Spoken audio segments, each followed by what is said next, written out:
I shall be discussing about lesson planning in this video. So it's from your course code 15205. So before I start with the meaning of lesson planning, let's first discuss about what is planning and why it is required to plan.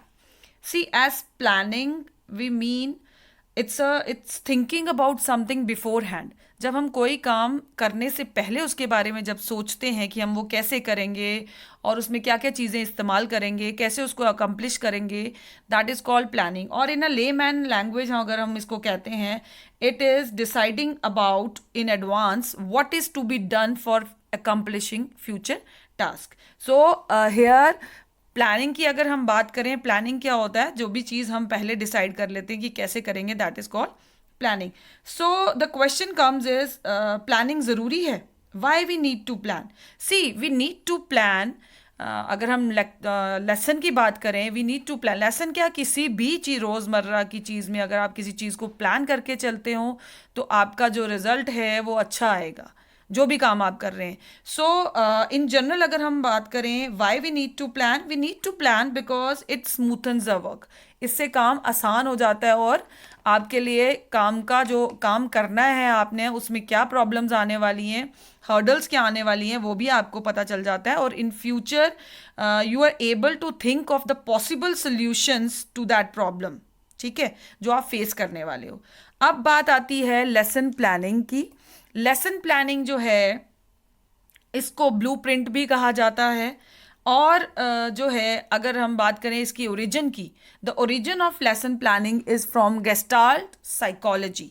C, lesson teaching तो बहुत देर से चलता आ रहा है, but ये lesson planning का जो concept है, ये ड्यूरिंग 19th सेंचुरी में जो है सोचा गया कि लेसन प्लान करना ज़रूरी है. Because teaching is very easy. अगर आप पढ़ाने की बात करें तो आसान है, लेकिन अगर हम बात करें अच्छे तरीके से पढ़ाने की, that means if you have to teach in an effective way, it is quite difficult. So then teaching is a complex task. अगर इफेक्टिव पढ़ाने की बात करें तो टीचिंग जो है, इट्स अ कॉम्प्लेक्स टास्क. ऐसे तो आप किताब उठाएं, बच्चों को लेक्चर मेथड से पढ़ा दें और वापस बाहर आ जाएं 40 मिनट्स कवर करके. So that is very easy. whatever you have in your mind, you are going to vomit out and you are going to come out. बात उधर उधर तक की नहीं लेके चलनी है हमने. हम बात कर रहे हैं उस चीज़ को अच्छे से, बेहतर तरीके से पढ़ाने के लिए lesson planning is very important. So the origin of lesson planning is from gestalt psychology and it is also called as a pre active phase. See, जब टीचिंग की अगर हम बात करें तो टीचिंग के 3 फेजेज होते हैं. One is pre active phase, another one is active phase and the third one is post active phase. Lesson planning is a pre active phase. Pre active phase means जहाँ पे you are going to decide what you are going to teach in the class. So lesson plan जो है, इसको teacher की daily guide भी कहा जाता है, जहाँ पे बच्चों को क्या पढ़ना है, कैसे पढ़ाना है वो चीज़, और कैसे उसको मेयर करा जाए, that is lesson planning. So in other way words we can say that it is a teaching outline points of lesson arranged in order in which they are to be presented.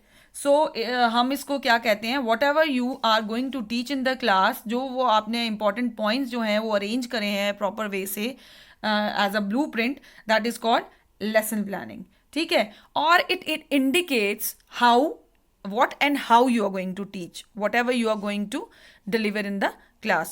क्या पढ़ाना है, उसके लिए content जो है, उसके अंदर आपने कौन से एड्स यूज़ करने हैं, उसके अंदर आप क्या क्या क्वेश्चन आंसर्स पूछोगे कनेक्टेड, आपने क्या असाइनमेंट देनी है उसके रिलेटेड, आपने ये जो टेक्निक्स कौन सी यूज़ करनी है, सारा उसके अंदर आता है. यहाँ पे मैंने मेंशन भी किया हुआ है, it includes objectives, points to be discussed, questions to be asked, assignments to be given. So in short अगर हम कहें तो it is a practical outline of a topic to be taught in a period.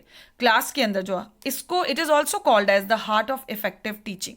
इसको heart of effective teaching भी कहा जाता है. ठीक है. So there are some pre रिक्वेजाइट्स of lesson planning. कुछ प्री रिक्वेजाइट्स भी हैं लेसन प्लानिंग के, जब आप क्लास के अंदर जरूर क्या क्या रिक्वायरमेंट है लेसन प्लानिंग की. See, a teacher should always know, have a knowledge of the subject matter. Subject matter means content. Secondly, child psychology is very important in that. आप क्लास के अंदर जा रहे हैं, आपके पास you are not going to have the same kind of students, you are going to have different kind of student, that is exceptional student आपके पास होंगे.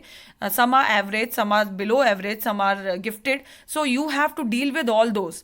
सो while planning a lesson, you have to have a knowledge of child psychology. That means individual differences you have to keep in your mind while taking into consideration the methods जो आप लेके पढ़ाने वाले हो. Then is knowledge of different methods की मैंने बात कर ली है. And must know the aim of teaching, why you are going inside the class. ठीक है, वो एम जो है वो भी आपको पता होना चाहिए. Then comes types of lessons. See, we are having 3 different types of lesson. One is knowledge lesson, second is skill lesson, third is appreciation lesson. अभी मैंने बात की कि हमारे पास जो बच्चे हैं अलग अलग तरीके के बच्चे मिलते हैं. See, some are very good in cramming, some are very good in getting the knowledge. Theoretical में बहुत अच्छे होते हैं. Some are very good in practical, which we call skill lessons में बहुत अच्छे होते हैं. Third thing is that some are very good in aesthetic sense. उनकी aesthetic sense is very good. वो सोचते हैं, लिखते हैं, चीज़ों को महसूस करते हैं. Beauty of the words they are able to see. So every child is not same. आप अगर बच्चे की बात करें, सारे बच्चे एक जैसे नहीं होते. तो हम लोग we are going to deal with different kinds of students. So knowledge lesson means which aims at acquisition of knowledge of information. ठीक है, जो नॉलेज या इंफॉर्मेशन को एक्वायर करता है, दैट आर नॉलेज लेसन. जैसे हिस्ट्री की ज्ञान है आपको, अकबर कौन था, ये सारी चीज़ें जो हैं. कुछ बच्चे इनमें अच्छे नहीं होते. कुछ बच्चे जो होते हैं they are very good in skill lessons. Skill lessons basic aim is at the acquisition of skill, that is motor skill जिसमें इन्वॉल्व है. जैसे लिखना अच्छा खूबसूरत लिखते हैं, टेलरिंग आती है, स्पिनिंग आती है, पेंटिंग आती है. ये सारी जो है it provide scope for the higher जो है हाइएस्ट ऑफ सेल्फ एक्सप्रेशन जो है वो उसमें करता है acquire. Third is appreciation lesson. Appreciation lesson आपने इंग्लिश में देखा. अगर हम इंग्लिश की ही बात करें, you are having poetry, you are having writing part, you are having story parts. So appreciation means where the student is able to develop aesthetic sense, or it is the student is able to learn or to appreciate the beauty of words, that is poetry, music, dance, art, etc. So here the teacher has to encourage the students to write poetry, plays, short stories, painting, drawing, etc. ठीक है, ये सारी चीज़ें आप appreciation means आप imagination उनकी जो है words की beauty को आप उसमें उनको समझाते हो. Now let's come over criteria of an effective lesson plan. See, lesson plan तो हमने बात कर ली. What are the criteria which we have to follow while planning a lesson? कौन सी चीज़ें हैं जिनको हमने देखना है लेसन प्लान को बनाने से पहले. कि लेसन प्लान तो ठीक है, कुछ लोग बिना लेसन प्लान भी अंदर क्लास के अंदर जाते हैं. See you are going to face certain difficulties over there. कभी कभी ऐसा होगा कि आप बिना लेसन प्लान करे अंदर क्लास के अंदर चले जाएं और आप कुछ ऐसा आपको बुक में मिल जाए जिसके लिए आप यू आर ब्लैंक. तो that is problem for a teacher. See आप जो है in front of students you are going to be blank. तो वो चीज़ नहीं होनी चाहिए और आप अच्छे से पढ़ा सके. जो कंटेंट आप पढ़ा रहे हो आपने पढ़ाना अच्छे से है, ना कि सिर्फ पढ़ा के आ जाना है. ये टीचर का इफेक्टिव टीचर का काम नहीं होता. सो यहाँ हम बात करें इफेक्टिव लेसन प्लान बनाने के लिए. लेसन प्लान ऐसे ही बना दिया और छोड़ के आगे वो बात भी नहीं यहाँ कर रही. मैं यहाँ बात कर रही हूँ इफेक्टिव लेसन प्लान बनाने की. सो पहला, सी whenever we plan as a teacher lesson plan, जब भी हम प्लान करते हैं तो पहला क्राइटेरिया उसका रहता है it is objective base. See whenever teacher enters the class, the teacher is having two aims in his or her mind. पहला is general aim. If I am teaching English, मेरा general aim क्या रहेगा कि मैं अगर class में English पढ़ा रही हूँ तो मेरा सब्जेक्ट की बच्चे को नॉलेज हो कि देयर आर 3 आपके जो है बेसिक हम क्या करते हैं, रीडिंग, राइटिंग एंड जो आपका लिसनिंग. ये 3 स्किल्स को डेवलप करना बच्चों का ज़रूरी है. This is general aim. जब भी आप इंग्लिश पढ़ाओगे आपके जी ये एम तो रहेंगे.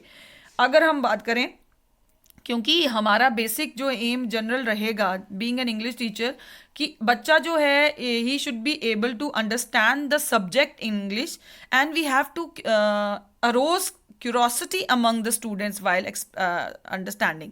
ठीक है, ताकि बच्चा जो है वो the subject should be understood by the student. अब मैं यहाँ पे बात नहीं कर रही कि वो पोइट्री समझेगा या, क्योंकि जब भी आप क्लास के अंदर जाते हो तो बीइंग अ इंग्लिश टीचर आपके पास 3 वो रहते हैं. पोइट्री है, आपका राइटिंग है, ग्रामर है, आपकी ये सारी चीज़ें आप देख के चलते हो.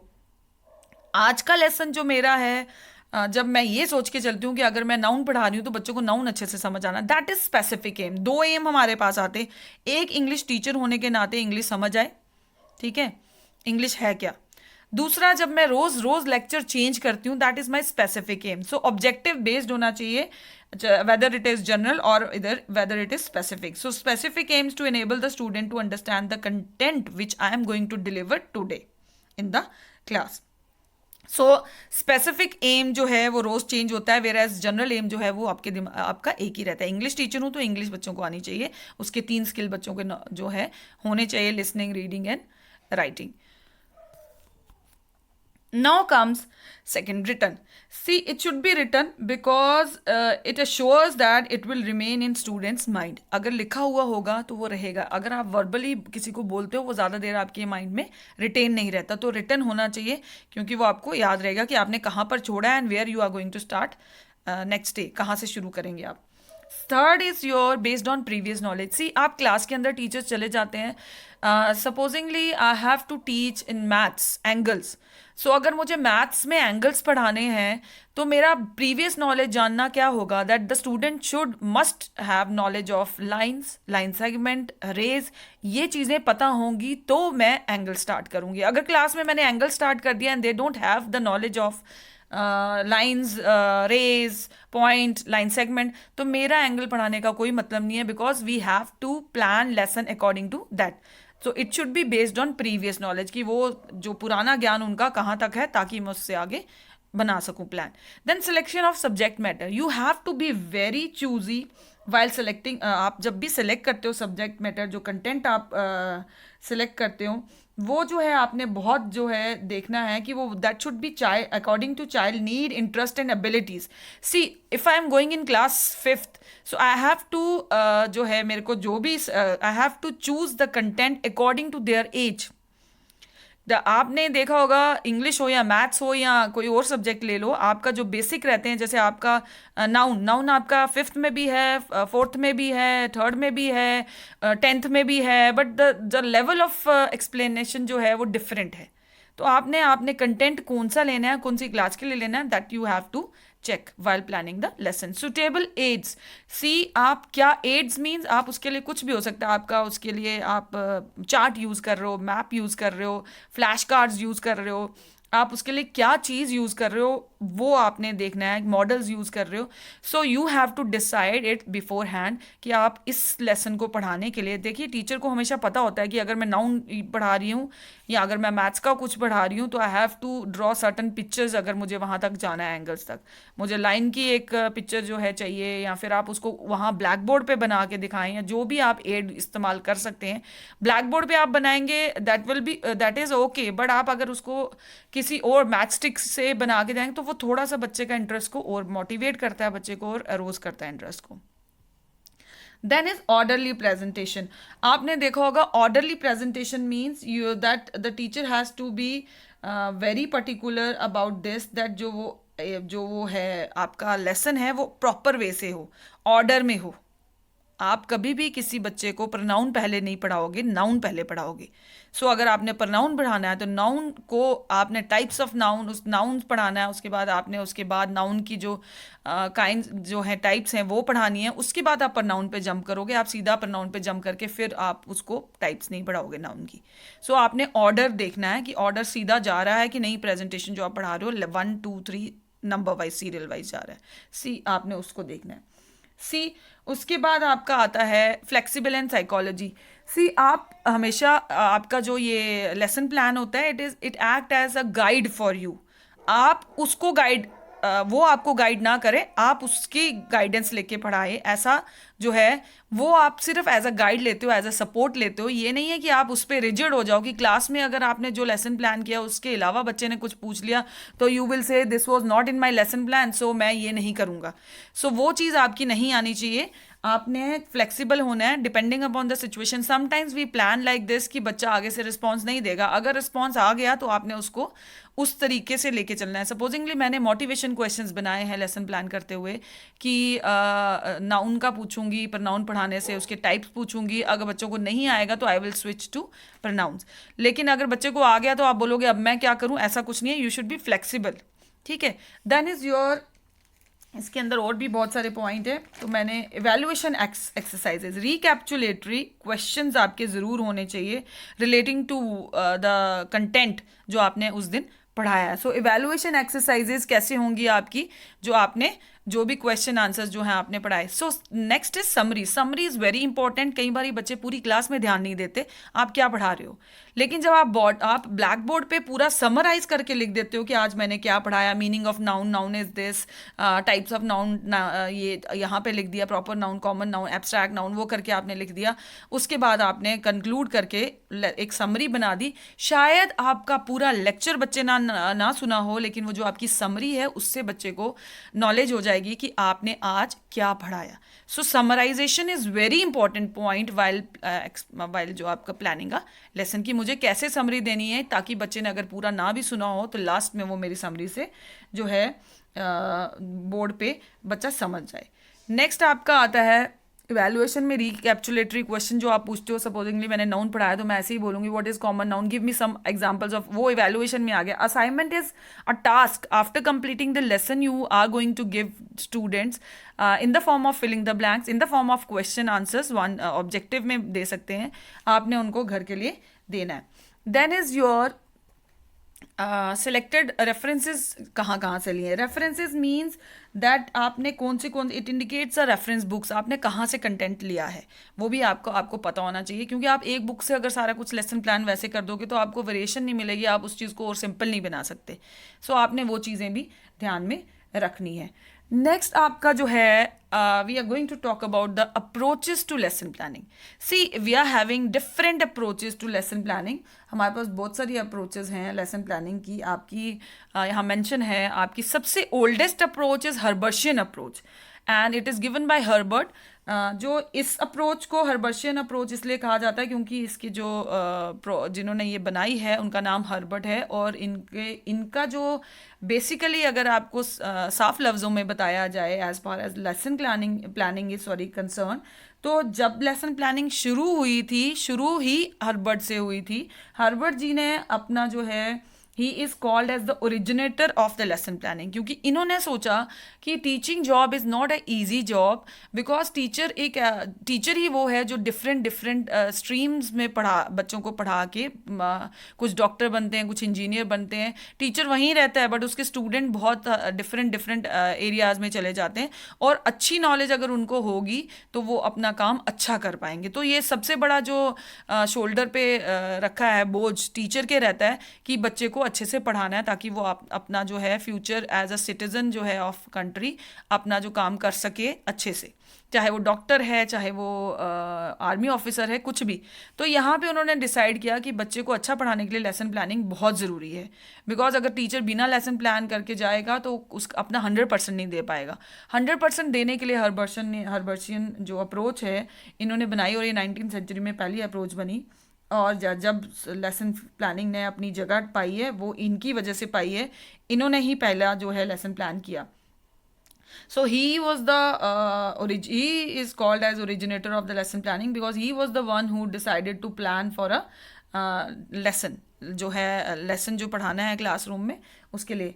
एंड जो है इनका इसको ओल्डेस्ट अप्रोच भी कहा जाता है, and it is also called as ये जो हर्बर्शियन की है 5 स्टेप अप्रोच भी कहा जाता है। हमारे पास मॉरिसन अप्रोच भी है, प्रोजेक्ट अप्रोच भी है, जिसको किल पैट्रिक, ये इनके नाम से है कि प्रोजेक्ट अप्रोच किल पैट्रिक ने लिखी है, मॉरिसन अप्रोच है हमारे पास, इसको यूनिट अप्रोच भी कहते हैं, और हमारे पास ब्लूम टेक्सोनॉमी अप्रोच है एक और, ठीक है। और हमारे पास इवैल्यूएशन अप्रोच ही ब्लूम्स टेक्सोनॉमी अप्रोच कही जाती है। हमारे पास इंडियन अप्रोच है आरसीएम, जो लिखी गई है हमारे इंडियन वो जो है regional college of education Mysore वालों ने लिखी है। सो यहाँ पे मैं सारी अप्रोचेस नहीं डिस्कस करूँगी बिकॉज वीडियो बहुत लंबी हो जाएगी। मैं यहाँ पे 2 ही अप्रोचेस को डिस्कस करूँगी कनेक्टेड हमारी, जो हम ज़्यादा यूज़ करते हैं। अब तो खैर हम बहुत सारी और भी यूज़ करते हैं, बट मैं बात करूँगी सिर्फ स्टेप्स जो हैं आपके हर्बर्शियन अप्रोच की बात करूँगी और आरसीएम अप्रोच की बात करूँगी। सो अब Herbartian approach is also called as a 5 step approach. See, it is, as I have told you, that it is the product of Herbartian School of Pedagogy, जो propagated की गई है by J.F. Herbert ने और उसके followers ने। सो इसमें हमारे पास जो है 5 स्टेप्स जो रहते हैं, मेन जो हैं 5 स्टेप अप्रोच इसको क्यों कहा जाता है। पहला आपका स्टेप जो रहता है प्रिपरेशन, इंट्रोडक्शन भी कहते हैं, इसके अंदर सब मैं इसको पूरा डिस्कस करूंगी। सेकंड आपका रहता है प्रेजेंटेशन, थर्ड आपका रहता है association comparison, fourth is generalization and fifth is application. So एक एक करके मैं इनको डिस्कस करूंगी। Preparation means what. सी, जब आप क्लास के अंदर टीचर जाता है लेसन प्लानिंग के लिए, अब हम बात कर रहे हैं अप्रोचेस, किस किस, हर अप्रोच अपने अपने तरीके से लेसन प्लान करना सिखाएगा। हरबंशयन जी ने सबसे पहले दिया था, तो इन्होंने अप्रोच में क्या दिया है कि इन्होंने कहा है कि प्रिपरेशन क्या होता है, it means the preparation of child's mind to receive new knowledge. नया ज्ञान जो है रिसीव करने के लिए बच्चों को ये प्रिपेयर करना। हम प्रिपेयर करते कैसे हैं, just as the fields are prepare for sowing seeds. जैसे कि आप खेत, अगर कोई आपने कुछ फसल उगानी है तो आप खेत को पहले तैयार करते हो, same is with this preparation part. ये इंट्रोडक्शन पार्ट भी कहा जाता है। सो इसको मोटिवेशन स्टेज भी कहते हैं। सी, हम जब क्लास के अंदर जाते हैं, we start with the good morning students, ठीक है। Here you are, this is set induction, यहाँ पे आप बच्चे को प्रिपेयर कर रहे हो that now the teacher is going to deliver the lecture. So before starting the actual lesson you just start with the motivation questions, because अगर आप मोटिवेट नहीं करते हो आपको पता ही नहीं चलेगा कि बच्चे का लेवल कहाँ तक है। कभी कभी मैंने आपको दिया था फ्लेक्सिबल होना पड़ता है, क्लास के अंदर जाके ये पता चले कि बच्चे को जो मैं मोटिवेट कर रही हूँ वही नहीं पता। Motivation questions are based on the previous knowledge जो बच्चों ने पढ़ी है, ठीक है। जैसे मैंने आपको अभी बताया, अगर मैं प्रोनाउन पढ़ाती हूँ, सपोजिंगली मैं सेंटेंस ही पढ़ाती हूँ, सेंटेंस के टाइप्स पढ़ाने हैं, I have to see that whether the student is able to understand, whether the student is having idea of what is sentence, sentence होता क्या है, क्लॉज क्या होते हैं, फ्रेजेस क्या होते हैं। अगर बच्चे को ये नहीं पता, I can not jump on the types of sentences. So previous knowledge testing means you are going to test the students previous knowledge, ठीक है, कि उनको on that you are going to get by asking motivation question, ठीक है। आप उनसे motivation question पूछोगे। Supposedly मेरे को टाइप्स ऑफ सेंटेंसेस पढ़ाने हैं, एक्सक्लेमेटरी होते हैं, इंटेरोगेटिव होते हैं, लेकिन मुझे उससे पहले उनको क्वेश्चन प्रीवियस का रहेगा, what is sentence or what is clause, what is phrase, and then I will ask about the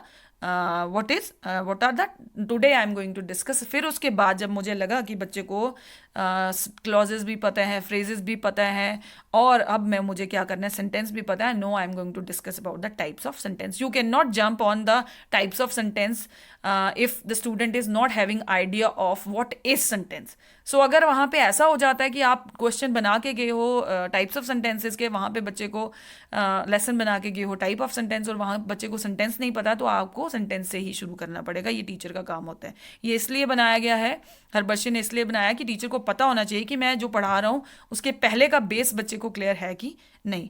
now here the teacher arose the interest also through the use of charts, models, कुछ भी skill conversation जो है वो भी चलती है इसमें।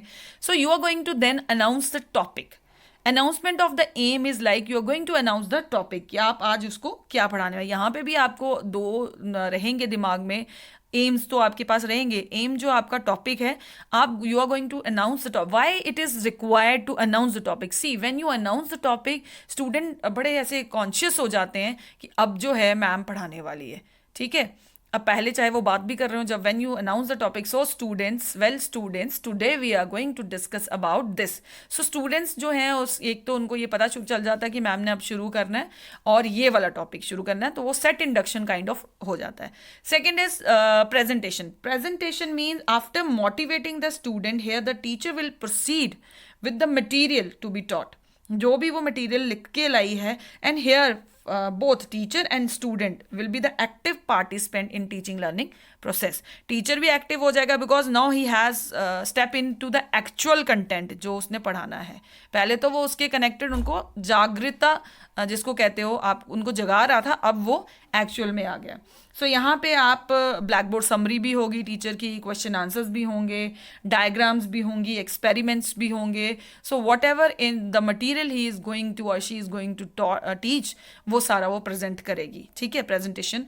अब एसोसिएशन और कंपैरिजन ऐसे तो उन्होंने अलग कर दिया है, but see it is a step in which while explaining the content teacher is going to compare or associate the old ideas with the new one. See association and comparison is a very important जो है point, because आप देखिए जब आप बच्चे को समझाते हो, अगर आप उस चीज को associate, supposingly you are going to teach circle to the students and you are associating it with the sun, with the moon, not half moon, sun और मून से अगर आप उसको कंपेयर करते हो या एसोसिएट करते हो, तो बच्चा उस चीज को, सर्कल का शेप को जल्दी समझेगा. सो हम कभी भी बच्चे को कुछ समझाते हैं तो we always go from simple to complex. So आप यहाँ पे एसोसिएट करोगे. We have to follow principle of teaching also while explaining. तो ये एक्सप्लेनेशन का ही पार्ट है association comparison, and it comes in under presentation only. But यहाँ पे इट्स अ इम्पॉर्टेंट पॉइंट कि हमें हमेशा चीज़ों को समझाने के लिए, जो है नए आइडियाज़ को समझाने के लिए, उसको पुराने आइडियाज़ और थॉट्स के साथ कंपेयर और एसोसिएट करना है चाहिए. So next is your generalization. It means to arrive at general conclusion or ideas. आप किसी जनरल कंक्लूजन पे या आइडिया पे जब आते हो, दैट इज कॉल्ड आपकी जनरलाइजेशन. सो जनरल आइडियाज आप इसमें, जनरलाइजेशन मीन्स जब आपने लेसन समझा दिया, कोई रूल समझा दिया, कोई फॉर्मूला आपने समझा दिया. सी जनरलाइजेशन आपका ये होता है कि आप उसको निचोड़ निकालते हो कि ये चीज़ जो है हमने आज सीखी और इसका निचोड़ ये है.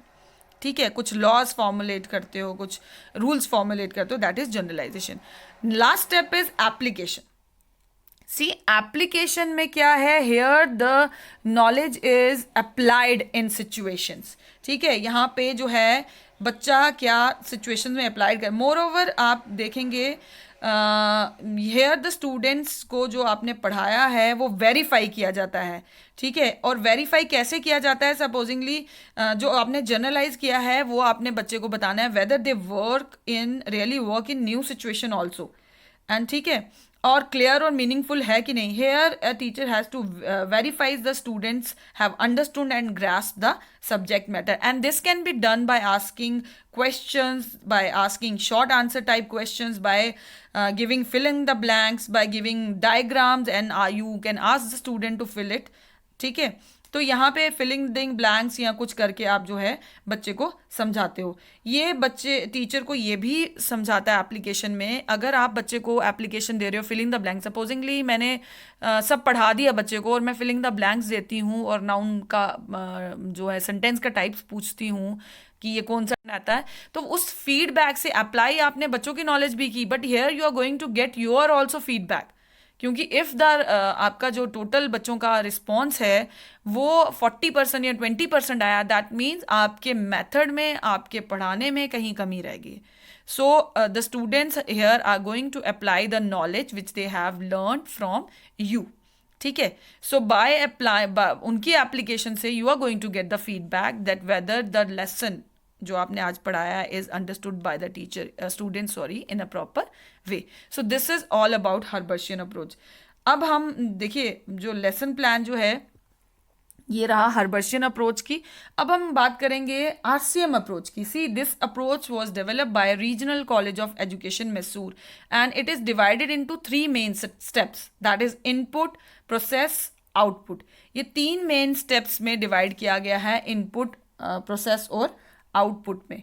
सो जो इनपुट है, इनपुट होता क्या है, इनपुट में मैंने यहाँ बहुत कुछ लिखा है, teaching points, objective of the lesson, थोड़ा सा मॉडर्न, इसको थोड़ा सा और इसमें थोड़ी इंप्रूवमेंट डाल के आरसीएम अप्रोच जो है बनाई गई है हर्बर्शियन का. ये ब्लूम टेक्सोनॉमी को भी इसने थोड़ा सा, मतलब बाकी सारी अप्रोचेज में देखा इन्होंने, कुछ इनको इंप्रूवमेंट लगी तो इन्होंने बनाया. इनपुट मतलब जो आप डाल रहे हो बीइंग अ टीचर, जैसे आपने करने के लिए, पढ़ाने के लिए, पहला आपका आ गया टीचिंग पॉइंट्स. सी टीचिंग पॉइंट्स में आपका जो इनपुट में सबसे, इनपुट को अगर मैं टीचिंग पॉइंट समझाने से पहले आपको इन जनरल बता दूं, input is the entering qualities of a teacher. जो टीचर एंटर करने से पहले सोचता है और करता है, करने के लिए क्या क्या करना है, वो जो चीज़ें हैं सारी इनपुट में आती हैं. पहला teaching points. Teaching points means अगर मैं कुछ पढ़ाने जा रही हूँ तो यहाँ मैं अगर सपोज इंग्लिश पढ़ा रही हूँ तो टीचिंग पॉइंट्स में आप इंग्लिश सारा तो एक दिन में पढ़ा नहीं सकते. So teaching point is a detail जो है आपकी रहेगी, सम डिटेल रहेगा कि आपने उस दिन क्या क्या पढ़ाया. सपोजिंगली मैं पोइम पढ़ा रही हूँ तो मॉडल रेसिटेशन होगी उसके अंदर, ग्रुप रेसिटेशन होगी उसके अंदर, ड्राइंग आउट जो होगा पोइटिक पेकुलरिटीज़ की जो है पोइम की, सिमिलीज हो गया, मेटाफोर हो गया, एप्रिसिएशन ऑफ पोइम होगी, ये मेरे टीचिंग पॉइंट्स रहेंगे। Second is objective of the lesson. Here the जो अब जिन्होंने अप्रोच बनाई है ये जनरल एम को नहीं कंसीडर कर रहे, उन्होंने जनरल एम को काउंट नहीं किया, इन्होंने यहाँ सिर्फ objective of the lesson, lesson means which you have prepared for today, आज के लिए जो आपने पढ़ाया है। जनरल एम मेंशन करने की जरूरत नहीं, यहाँ पर आप सीधा लिखोगे जैसे हमारा जनरल एम क्या है, if I am teaching a poem, suppose I am poem पढ़ाने गई हूँ, तो मेरा general aim is to enable the student to enjoy and appreciate the poem. ठीक है, ये मेरा जनरल एम रहेगा। Third one is expected behavioural objectives और outcome. See when a teacher enters the class and when he comes out of the class after delivering a lecture, कुछ behavioural changes बच्चे में आती हैं। वो बिहेवियरल चेंजेस क्या रहती हैं, क्या आउटकम्स होते हैं, वो आपने देखना है। सपोजिंगली जैसे मैंने आपको बोला कि मैं अगर पोइम पढ़ा रही हूँ, सो मेरा एक्सपेक्टेड क्या होगा being a teacher, that the student is able to recall the name of the poet, the student is able to recall the rhyming words, the student is able to recall the metaphors, similes in the poem, the student is able to discriminate between metaphors and similes, and the student is able to evaluate the beauty of the poem. ये मेरे basic जो है behavioural objectives रहेंगे, जो मेरे को being a teacher expect होगा कि मैं अगर पोइम पढ़ाने गई हूँ तो बच्चों में ये चेंजेस आएंगी। देन आप टीचिंग एड्स में आपका आ गया कि टीचिंग एड्स क्या क्या रहेंगे बच्चों के, टीचिंग एड्स आपने कौन से रखने हैं। तो टीचिंग एड्स में आपका आ गया, आपने जो टीचिंग एड यूज़ किए हैं उसमें आप क्या सपोर्ट मटेरियल क्या क्या यूज़ कर रहे हो, that is your teaching ads. Now comes process communication strategy. आप अब क्लास के अंदर सी आपकी अपनी टीचिंग टीचर स्टूडेंट कम्युनिकेशन तो अभी स्टार्ट नहीं हुई, इट वाज वन वे। आप क्वेश्चन पूछ रहे थे, आप बच्चों से आप एक्सपेक्ट कर रहे थे, आपने शुरू नहीं किया कुछ भी पढ़ाना, ठीक है ना, क्वेश्चन पूछना शुरू किया। That was the things which you are putting in the lesson and you were thinking कि ये चीज़ें मुझे लेसन के बिफोर हैंड की मुझे करनी है, that was your input. No process is also called as a communication strategy, जहाँ पे टीचर स्टूडेंट जो है कम्युनिकेशन शुरू हो जाती है। स्टार्ट कहाँ से होती है, when you are motivating the student. See when if I am teaching a poem, I have to give the background of the poem. I am going to show a picture of a poet and ask who is this, whose picture is this, and supposingly the student are able to know about the picture of the writer की उनको पता होगा. So motivation करने के वक्त जो है मैं poem के साथ connect करके पूछूंगी. अगर वो आंसर दे देते हैं कि हाँ ये वो वाले राइटर हैं, तो I will start with the poem. ठीक है. अब आपका आता है जब आपको पता चल जाएगा तो आप कैरेक्टर्स और सिचुएशन दिखा के बच्चों को पूछोगे. Then I am going to announce the topic. So अब मैं बच्चों को क्या करूंगी, टॉपिक जो है अनाउंस करूंगी after asking certain questions according to the connected to the sweet poem. ठीक है. सो अनाउंसमेंट हम कैसे करते हैं, today we shall discuss about this poem और today we shall learn about this poem, whatever the lines जो आप बोलेंगे क्लास के अंदर, that is your announcement of the topic. यहाँ पे आपकी कम्युनिकेशन शुरू होगी. अब आ गया प्रेजेंटेशन. ये आपने प्रेजेंटेशन और अनाउंसमेंट ऑफ द टॉपिक जो था उनका प्रेजेंटेशन के अंदर था, प्रिपरेशन के अंदर. आपकी प्रेजेंटेशन जो थी वो उनकी कम्युनिकेशन स्ट्रैटेजी के अंदर आ जाता है कि वहाँ टीचिंग लर्निंग हर बच्चे में शुरू होता है. यहाँ पे मोटिवेशन ऑल्सो कम्स अंदर, क्योंकि यहाँ पे इनका सीधा सीधा मानना ये था व्हेन टीचर लर्नर स्टूडेंट जो है कन्वर्सेशन स्टार्ट हो जाती है, दैट इज कॉल्ड प्रोसेस. और जहाँ पे आप पहले बिफोर हैंड घर में बैठ के उस चीज़ को प्लान करते हो, दैट इज़ इनपुट. आप क्या क्या करने वाले हो. अब यहाँ पे जब आप पोइम पढ़ा रहे हो तो आप मॉडल रेसिटेशन की बात करेंगे प्रेजेंटेशन के अंदर. उसमें आपका इंडिविजुअल रेसिटेशन होगा, उसमें स्टूडेंट सुनेंगे ध्यान से, आप बुक यूज़ करोगे. तो ये सारी आपके प्रेजेंटेशन के अंदर जो है आएगा. जितना भी काम आप क्लास के अंदर उस पोइम को समझाने के लिए कर रहे हो, चाहे वो ग्रुप रेसिटेशन है, आप उसको ड्रॉ पोइटिंग पिकुलरिटीज निकाल रहे हो, सिम्पली समझा रहे हो, बोर्ड पे लिख रहे हो, that all is presentation. No comes application और generalization. Generalization again is same application और जनरलाइजेशन, दैट आप उसमें जो रूल सर्टन आपने फॉर्मुलेट किए हैं वो आप जो है लॉज जो हैं वो आप वहाँ पे लिखोगे. Next is your closure. So आप जब क्लोजर में क्या कहते हो, so students today we have learned about poem this, and आप उसका नाम लोगे और आई होप आपको क्लियर है, दिस इज योर क्लोजर.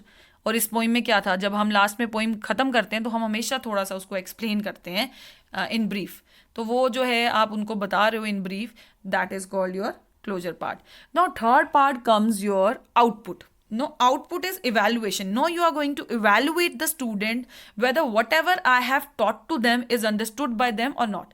वो आपने देखना है यहाँ पे. आउटपुट मीन्स जो आपने इनपुट दिया था उसका कुछ रिजल्ट जो है आपको क्या आया है. आउटपुट जो है आप कैसे देख सकते हो. आउटपुट के लिए आपका सबसे पहले आता है रियल लर्निंग आउटकम. एक चीज़ हमेशा याद रखना, जैसे मैंने आपको शुरू में ही ईबीओज में कहा था, ईबीओज होता है जो आप एक्सपेक्ट कर रहे हो बच्चों से, ये आपने मेंशन करने हैं.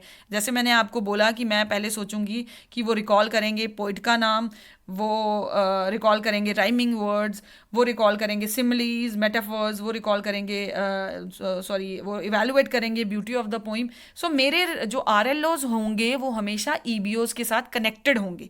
What ever I have in my mind कि student will be able to do या student is able to do this after learning my poem, तो वो जो है आपने उसके बेस पे आपने आरएलओस बनाने हैं. जैसे मैंने कहा था पोइट का नाम रिकॉल करेंगे, तो सबसे पहला आपका क्वेश्चन जो बनेगा एज फिलिंग द ब्लैंक्स या ऑब्जेक्टिव, तो आपका बनेगा क्या, what is the name of the poet of poem.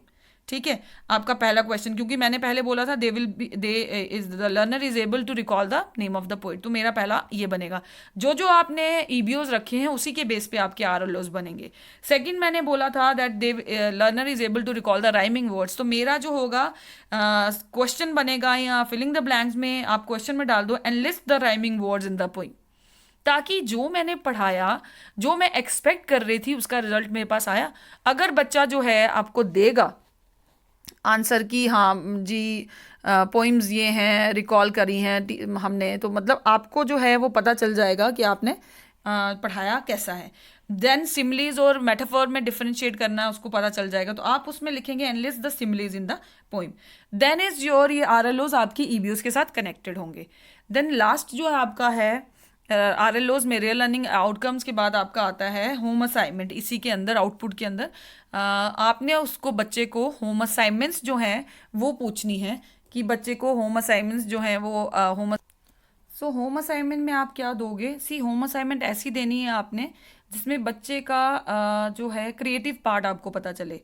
तो हम इंग्लिश की बात कर रहे थे, तो आप क्या लिखेंगे, आप उनको क्या असाइनमेंट दे सकते हैं, आप दे सकते हैं कि right a poem on the same theme in your own words, ताकि बच्चा क्रिएटिव हो. अगर आप उनको जो चीज़ आपने समझा दी है उसी को वापस लिखने के लिए बोलेंगे तो वो गाइड की हेल्प से, बुक की हेल्प से लिख देगा. अगर आप उसको इमेजिनेशन पार्ट को, उसके एस्थेटिक सेंस को डेवलप करने की कोशिश यही कर सकते हैं, आप क्रिएटिविटी बच्चे में फॉस्टर कर सकते हैं इसी पार्ट से. तो आप यहाँ पे आउटपुट में उनसे होम असाइनमेंट जो है पूछेंगे कि क्या आप अपने अपने अपने लफ्ज़ों में पोइम लिखें.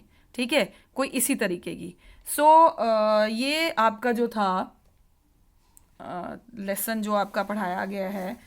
मैं सारा आपको लेसन प्लान पढ़ा चुकी हूँ, बट कीप इन माइंड कि you have to plan your lesson before hand.